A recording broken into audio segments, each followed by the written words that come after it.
que o início da chegada de vocês foi sensacional. Eu já estou energizada para a semana toda. O nosso tema hoje é sobre a longevidade saudável. Como é que a gente pode construir uma longevidade saudável? Pode ser que alguns de vocês achem que isso é só uma questão genética. Eu conheço, por exemplo, uma família cheia de velhinhos aí, ou também diga, na minha família não, morre todo mundo cedo. Mas eu quero mostrar para vocês que não é sobre essa questão só de genética. A gente pode construir sim essa longevidade saudável.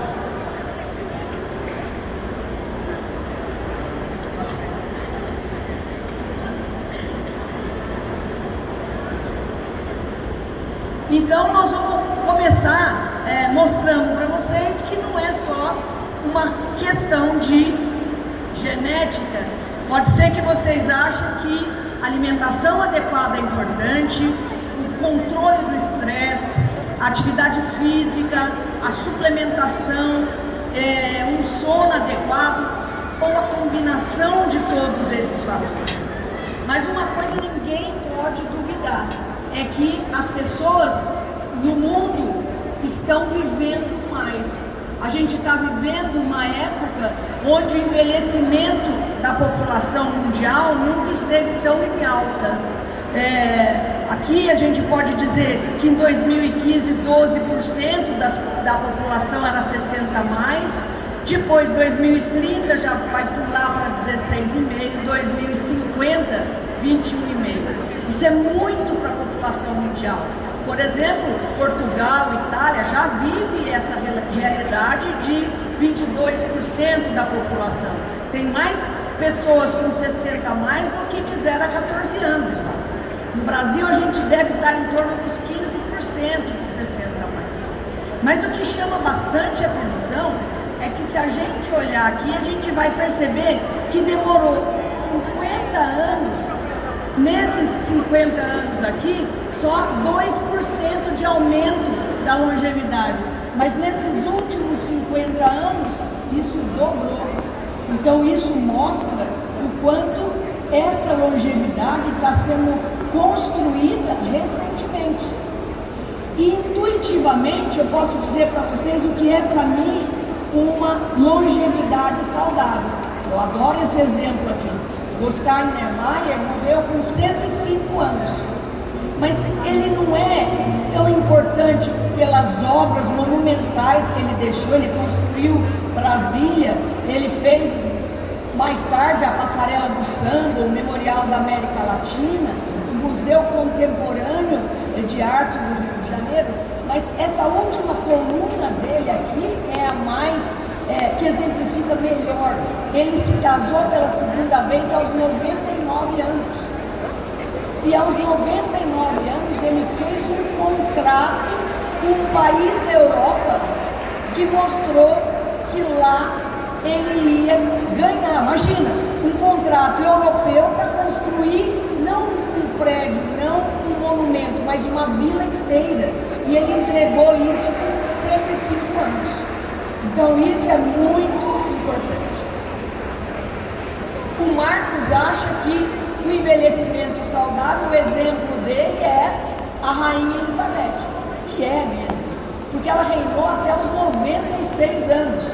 Ela reinou por 70 anos. Isso nunca aconteceu no mundo antes.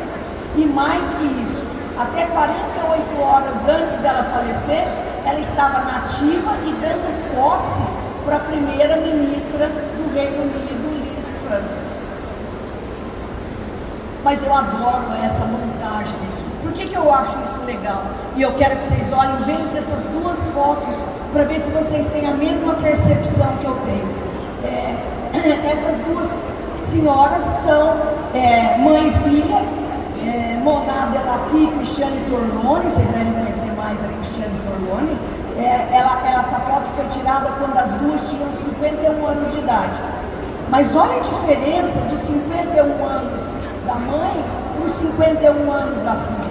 Aqui a gente vê a juventude pulando da Cristiane Torlone aqui. Essa sensação sensação de juventude nas pessoas que vão envelhecendo, que a gente vê hoje, é sensacional. As pessoas se sentem mais jovens, fazem coisas de mais jovens e querem aparentar ser mais jovens, porque são mais jovens mesmo. Mas se a gente olhar um pouquinho mais, isso aqui já é as duas mais recentemente, há 3 anos atrás, quando a Moná, com 90 anos, estava lançando o seu livro, um livro sobre teatro, e a filha junto aqui. Então, esses são exemplos de que intuitivamente a gente entende o que é a longevidade saudável. Mas será que ela tem uma definição médica, uma definição científica para isso? A gente consegue ver que do ponto de vista biomédico, uma longevidade saudável é você não adquirir doenças ou incapacidades, mas também ter alta habilidade cognitiva e também ter capacidade de interação adequada. É você se sentir no seu tempo. Seu tempo é hoje, não importa a idade que você tem. Isso é muito importante.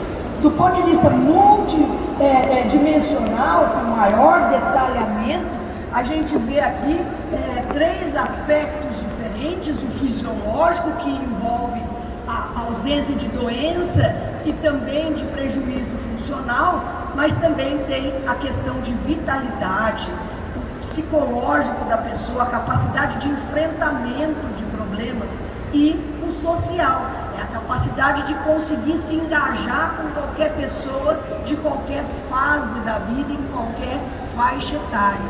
Isso é longevidade saudável, e isso pode ser construído. Se eu pegar aqui para vocês e mostrar as 10 doenças que mais matam no Brasil e tirar violência e acidente de trânsito, a gente fica com 8 doenças que mais matam.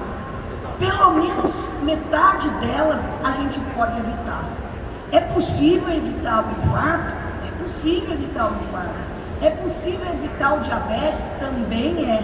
De que forma a gente pode fazer isso? Então, aqui a gente mostra para vocês que comer fibra, comer frutas e vegetais nas quantidades adequadas diminui muito o risco de infarto. Não só diminui o risco de infarto, mas de morrer de infarto. Então, isso é uma dica importante para todos.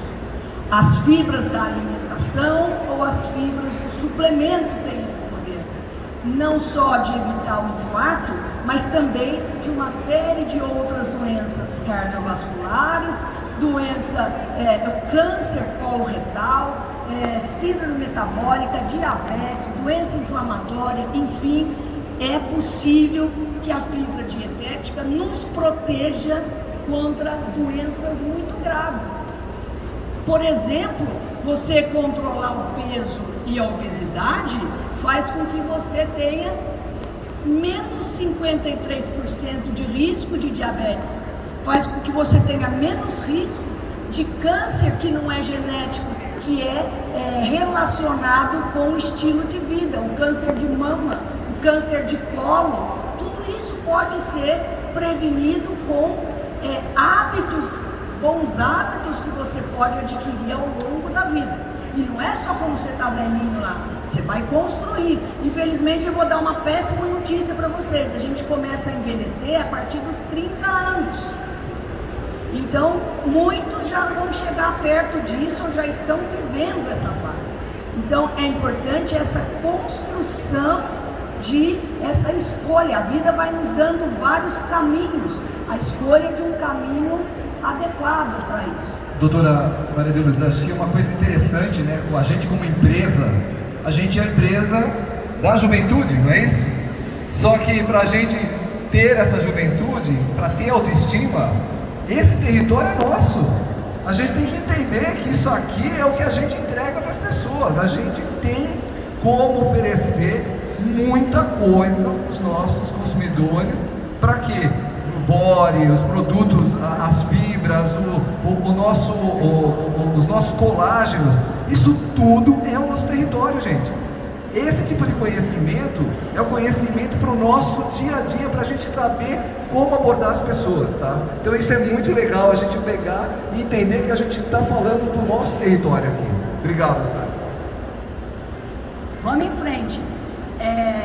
Isso aqui é uma... Podem fotografar à vontade, porque isso daqui mostra que não é só o tipo de dieta relacionado com mortalidade, mas também o que você não come, o que você deixa de comer aumenta o risco de morte.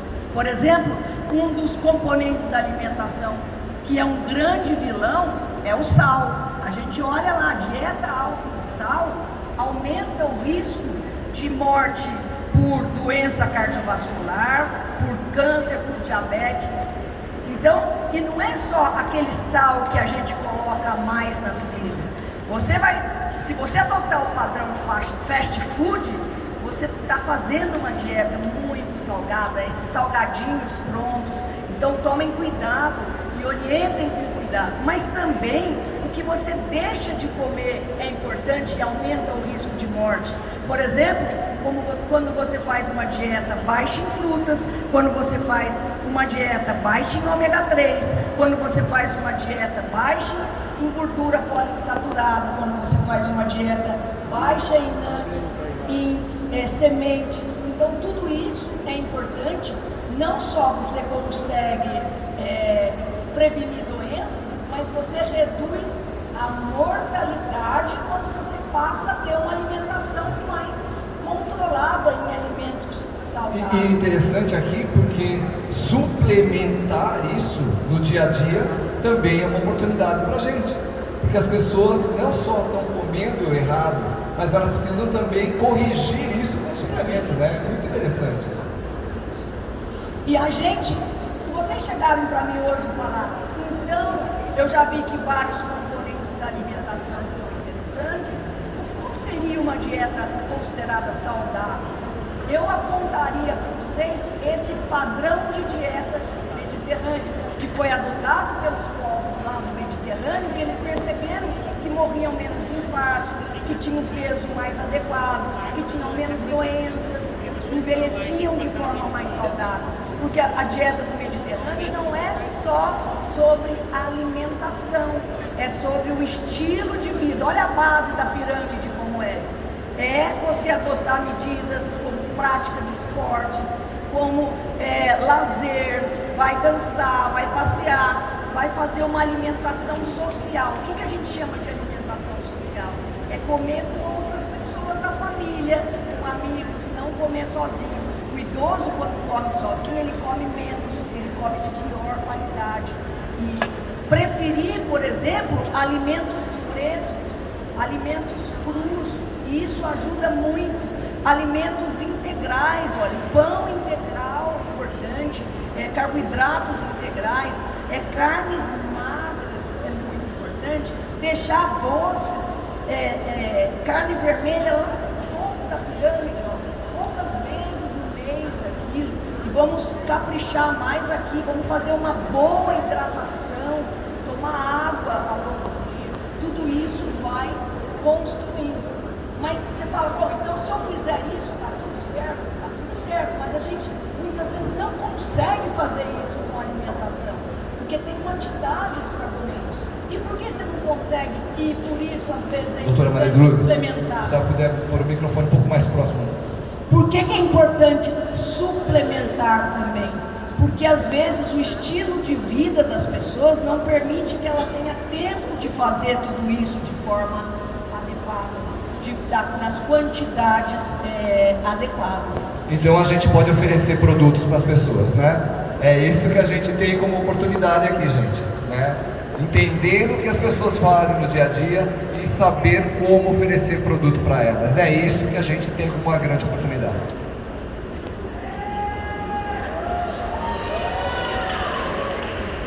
Então, pessoal, olha, entre você ser uma pessoa saudável e passar a ser uma pessoa dependente do ponto de vista físico, psicológico, social, a gente pode fazer com que isso demore bastante. A gente pode atrasar o que seria uma evolução natural da longevidade. É você ir perdendo territórios de domínio. E uma das coisas que acontece nessa longevidade é você diminuir o apetite. Então a gente tem que suplementar e ficar próximo deles. As pessoas podem se desnutrir ao longo do tempo. E as pessoas podem, quando perdem peso, perder massa muscular. Perder massa muscular é uma coisa que a gente deve procurar evitar ao extremo, porque ela vai fazer muita falta. É a perda da massa muscular que faz com que a gente deixe de carregar uma sacola no shopping para carregar uma bengala, um andador ou chegar ao ponto de precisar de uma cadeira de rodas. Então, preservar a massa muscular é extremamente importante para a gente. Então, preservar a massa, preservar a força muscular. É isso que garante uma mais longa autonomia, um menor prejuízo das funções. Então, é muito evidente que algumas coisas são fisiológicas, elas são inexoráveis da longevidade, que é, por exemplo, você perder massa muscular. Você fala 1% ao ano a partir de 50 anos, isso é pouco, mas de 50 para 70 você já perdeu 20% da massa muscular e você perde força muscular. Mas a força você perde mais ainda, você perde 3% ao ano. A explosão, a potência muscular, o que faz com que alguém corra 100 metros, por exemplo, você já perde 8% ao ano.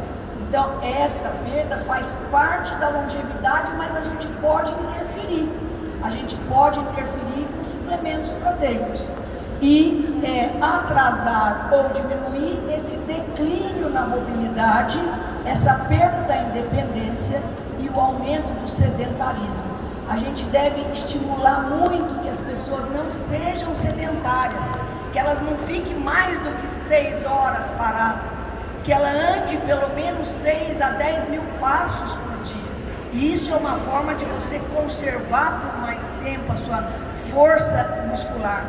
Então, essa nossa querida ajudante aqui, ela faz uma pergunta: como manter ou recuperar a massa muscular? Essa é a pergunta do século. Como eu vou ajudar alguém a segurar a sua massa muscular? Ela tem uma resposta para isso, que é favorecer a síntese de proteína. É uma ótima resposta favorecer a síntese de proteína, porque com o envelhecimento a gente vai ter uma resistência ao anabolismo. O que quer dizer isso? Eu vou ter mais dificuldade de sintetizar proteína no organismo. E como é que eu faço para ajudar alguém a produzir mais proteína, para manter a força e a massa muscular?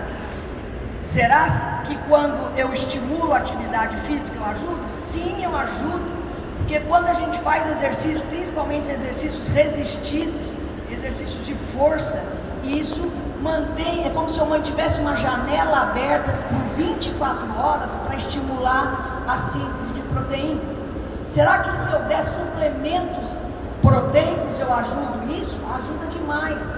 Os suplementos proteicos mantêm isso, a síntese de proteína, por 3, 4 horas, principalmente se junto com uma alimentação saudável. Então essa é a combinação ideal, esses 3 aqui, para nos ajudar na recuperação. Comer proteína de forma adequada, usar suplementos proteicos, principalmente nas idades mais avançadas, que as pessoas tendem a comer menos, e ter uma alimentação saudável. Isso é muito importante. Existem fatores que vão nos ajudar a modular a síntese de proteína. Que fatores são esses importantes para a massa muscular? É a dose de proteína. Não adianta comer um pouquinho só de proteína. A necessidade de proteína das pessoas é em torno de 1,2. Mas se eu preciso ganhar massa muscular, eu tenho que aumentar para 1,6. Eu tenho que fazer esse indivíduo comer mais proteínas. E vocês vão ouvir falar em proteínas de alto valor biológico. O que é isso? É a proteína que tem muito aminoácido essencial, que é o aminoácido que a gente não produz no corpo, que a gente precisa comer. Vocês vão ouvir falar de BCAA, que são uma parte desses aminoácidos essenciais. Vocês vão ouvir falar em leucina, porque a leucina é o aminoácido essencial que dá o pontapé na síntese proteica. Então todas essas proteínas, esses aminoácidos, o HMB que vocês vão ouvir, todos eles vão ajudar a preservar a força e a massa muscular. Mas é importante que a gente consiga ingerir nas quantidades adequadas e de preferência associada com a atividade física, com exercício resistido. Esse autor recentemente passou a considerar que no envelhecimento, nesse processo de construir uma longevidade saudável, as pessoas devem se alimentar como se fossem um atleta. Tenham suplementos de forma adequada ao longo dessas refeições. E ele faz uma pergunta aqui: como é que é o ideal distribuir a proteína ao longo do dia? É comer um bifão na hora do almoço e tomar uma sopinha no jantar? Não é o melhor caminho esse. Se a gente aproveitar as 24 horas abertas da atividade física para a síntese proteica, e sabendo que quando a gente come proteína em quantidade adequada, fica 3, 4 horas, isso podendo sintetizar a proteína, então o ideal é comer as grandes quantidades em todas as refeições, e não uma muito e outra pouquinho. Então às vezes as pessoas não conseguem jantar da mesma maneira que almoçou, então ali naquela refeição cabe um suplemento proteico, para que ele não derrube essa quantidade, na hora de deitar também, para que fique, por exemplo, 35 gramas no café, no almoço, no jantar, na hora de dormir, por exemplo. Ou quando faz o dia de fazer atividade física, pode também acrescentar. Por que eu digo que às vezes o suplemento é muito importante?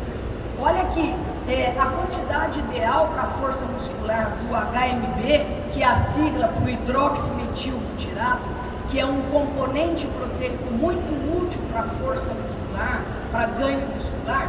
Por que eu acho que a suplementação é importante? Porque é muito fácil tomar 3 gramas de HMB, mas para eu obter isso da alimentação, eu tenho que comer 600 gramas de proteína para dar 10% de leucina, e como a HMB é um derivado da leucina, um metabólito da leucina, aí eu vou produzir as 3 gramas. Então, 600 gramas de proteína para eu conseguir produzir 3 gramas. Então, às vezes, suplementar é bem interessante por isso. E o que aconteceu aqui nesse estudo, quando eles foram suplementados e a vitamina D que estava baixa foi tornada normal? Ele conseguiu esse índice composto já a partir de 3 meses. O que é o índice composto? A gente vê que é essa força de sentar e levantar da cadeira. E isso é muito importante. Ele começou a sentar e levantar com mais facilidade. Ele começou a apertar com mais facilidade, com mais força. E ele começou a caminhar, e aqui esse é um circuitinho que se faz para avaliar isso. Levantar da cadeira, andar 4 metros e voltar num tempo menor. Isso é uma resposta de que a performance dele melhorou com o tempo. Então é isso, gente. A gente está lançando suplementação com HMB, a gente tem BCAA aí, e isso não é só dentro do programa. A gente vai poder usar isso para oferecer para as pessoas no dia a dia depois também. Ou seja, a gente tem uma super ferramenta na mão aqui para ajuda na suplementação. E olha que coisa interessante, né? Suplementação não é só para atleta. A gente tem aquela mania de falar assim: mas eu não faço atividade física, eu preciso tomar suplemento. Suplemento é para todo mundo, é dia a dia de todo mundo, tá? Acho que é a grande oportunidade que a gente tem aqui. Isso é importante mesmo. A gente tem exames muito sofisticados para medir a massa muscular, a força muscular, exames caros, tomografias, mas não precisa nada disso. Você pode notar isso. Quando você tem idoso na sua família, por exemplo, você vai notar que ele levanta mais devagar, que ele precisa de um apoio para se levantar, que ele aperta a sua mão com menos força. que ele caminha mais lentamente. Quando você percebe isso, ele está perdendo massa muscular, ele está perdendo força muscular, e isso é possível recuperar. E o último tópico que a gente tem aqui para lembrar é o sono. O sono adequado, eu acho que completa todo esse combo de longevidade saudável aqui. E a gente sabe que com o passar dos anos a gente diminui a nossa necessidade de sono, que começou lá com 16, 17 horas por dia, chegando aqui na idade um pouco mais avançada, no adulto e no idoso, com 7 horas, 7, 8 horas por dia. E por que isso é importante? Isso ajuda a garantir a saúde física, a saúde emocional, a cognição, a saúde social das pessoas que trabalham.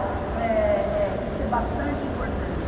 E tem estudos muito recentes, publicados agora, que mostram, por exemplo, que o homem aumenta o risco de morte quando ele dorme menos que 5 horas por noite, ou quando ele dorme mais que 10 horas por noite. Então, mostrando que esse equilíbrio do sono, junto com esse equilíbrio alimentar e suplementar, pode favorecer que todos nós aqui tenhamos uma longevidade saudável. Ou seja, dormir bem também e acordar energizado é mais uma missão da Junesc para a gente trazer aqui. Gente, doutora Maria Luísa, muito obrigado.